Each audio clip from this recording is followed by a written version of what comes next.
देखो बेटा, आज हमारा एक नया है tense, future perfect continuous tense, जिसकी हिंदी होती है पूर्ण निरंतर भविष्य काल। तो सबसे पहले हमें क्या जानना है, इसकी पहचान जाननी है। तो सबसे पहले पहचान नोट करो। जिन हिंदी वाक्यों के अंत में रहा होगा, रही होगी, रहे होंगे आदि शब्द हो तथा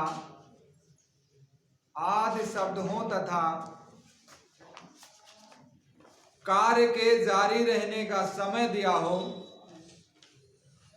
तो वह वाक्य फ्यूचर परफेक्ट कंटीन्यूअस टेंस के होते हैं। एक बार फिर से रिपीटिशन। जिन हिंदी वाक्यों के अंत में रहा होगा, रही होगी, रहे होंगे आदि शब्द हो तथा कार्य के जारी रहने का समय दिया हो, तो वह वाक्य फ्यूचर परफेक्ट कंटीन्यूअस टेंस के होते हैं। बेटा, इस टेंस की सहायक क्रिया है, दो सहायक क्रियाएं, विल हैव बीन और shall have been. Will have been और शैल हैव बीन, दो सहायक क्रियाएं। आप जानते हैं जब कंटीन्यूअस टेंस का नाम ले लिया जाता है तो आप सभी लोग समझते हैं कि क्रिया की फर्स्ट फॉर्म में आईएनजी का प्रयोग किया जाएगा, यानी एक फॉर्म का प्रयोग किया जाएगा। इसको फोर्थ फॉर्म भी कहा जाता है। तो समझ गए इसकी सहायक क्रिया। कोई पूछे तो बता देना, विल हैव बीन और शैल हैव बीन। ये भी पूछे तो क्रिया की फर्स्ट फॉर्म में आईएनजी हो गया। अब आइए हम लोग देखते हैं कि कैसे लिखेंगे, स्ट्रक्चर जानेंगे। जैसे कुछ वाक्य मैंने दिया हुआ, 4 दिन से यहाँ आ रहा होगा। अब यहाँ देखो समय दिया गया है कि नहीं दिया गया है। पूरा कंटीन्यूअस फ्यूचर कंटीन्यूअस की पहचान दी गई है, लेकिन कार्य के जारी रहने का समय दिया गया है, इसलिए ये फ्यूचर परफेक्ट कंटीन्यूअस टेंस होगा। अब जरा देखिए कि कैसे लिखेंगे। ये अफर्मेटिव वाक्य है, यानी सकारात्मक वाक्य। तो सबसे पहले हमें सब्जेक्ट लगाना है। सब्जेक्ट लगाने के बाद हमें विल या शैल में से कोई एक सहायक क्रिया कर्ता अनुसार लगाना है। उसके बाद हमें लिखना है हैव बीन। हैव बीन लगाने के बाद हमको क्रिया यानी एमबी मुख्य क्रिया की पहली फॉर्म में आईएनजी लगाकर लिखना है। उसके बाद हमें लिखना है ऑब्जेक्ट यानी कर्म। उसके बाद हम लिखेंगे बेटा अदर वर्ड, अन्य शब्द अगर होंगे तो। उसके बाद बेटा इस से के लिए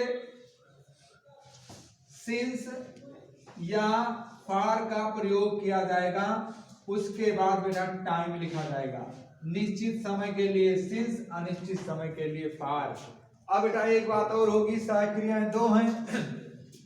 तो आपके मन में एक सवाल होगा कि विल कहाँ लगाएंगे, शैल कहाँ लगाएंगे। बेटा जैसे आप लोगों ने फ्यूचर इंडेफिनिट टेंस में किया था कि आई और बी के साथ शैल, बाकी सब के साथ विल, वैसे इस टेंस में भी करना है, यानी आई और बी के साथ शैल हैव बीन और बाकी सबके साथ विल हैव बीन। तो कोई दिक्कत नहीं है। अब चलते हैं हम लोग एग्जाम्पल पर। देखिए लिखा हुआ है 4 दिन से यहाँ आ रहा होगा। तो वह के लिए क्या लगाई जाती है अंग्रेजी ही, और ही के साथ आपको लिखना है will. He will have been coming. Coming माने आ रहा है, यहां आ रहा है। तो यहां के लिए क्या लिखेंगे, कमिंग हियर फॉर 4 days।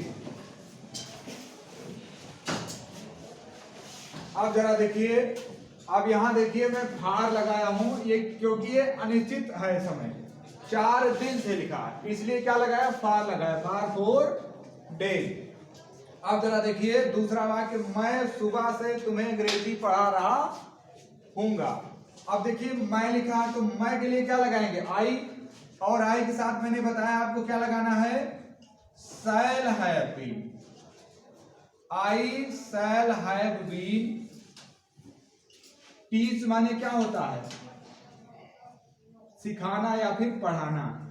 तो I shall have been teaching you.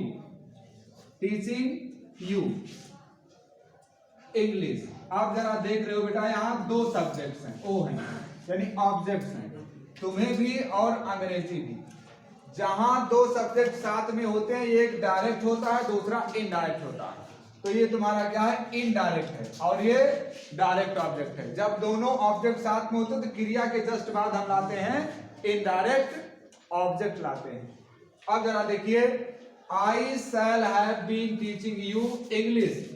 कब से? सुबह से। निश्चित टाइम बेटा, तो निश्चित समय के लिए क्या लगाओगे? सिंस मॉर्निंग,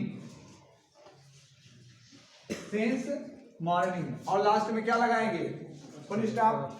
अब जरा देखिए, कल से वर्षा हो रही होगी। जहां वर्षा की बात आती है वहां कर्ता के रूप में क्या लगाते हैं? इट का प्रयोग करते हैं। तो इट के साथ हमें क्या लगाना है? विल लगाना है, क्योंकि हमें आई और बी के साथ सिर्फ शैल हैव लगाना, बाकी सबके साथ विल है। तो it will have been, it will have been raining, it will have been raining since. अब बेटा आने वाले कल की बात है, TOMORROW, टुमारो, सिंस टुमारो। अब जरा देखिए, लड़के 2 बजे से गाना गा रहे होंगे। अब यहाँ लड़के 2 बजे से गाना गा रहे होंगे, तो क्या लिखेंगे? द बॉयज, लड़के तमाम हैं, कोई दिक्कत नहीं। कौन है? बहुवचन है।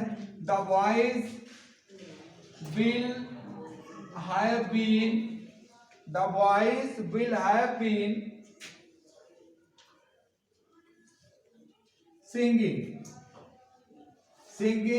songs, गाने बेटा, इसलिए सॉन्ग्स का यूज होगा। बच्चे भी तमाम है, लड़के यानी जो गाने वाले तमाम है, तो सॉन्ग भी तमाम होंगे। अब जरा देखिए, the boys will have been singing songs. कब से? 2 बजे से। निश्चित टाइम है, क्या लगाओगे? सिंस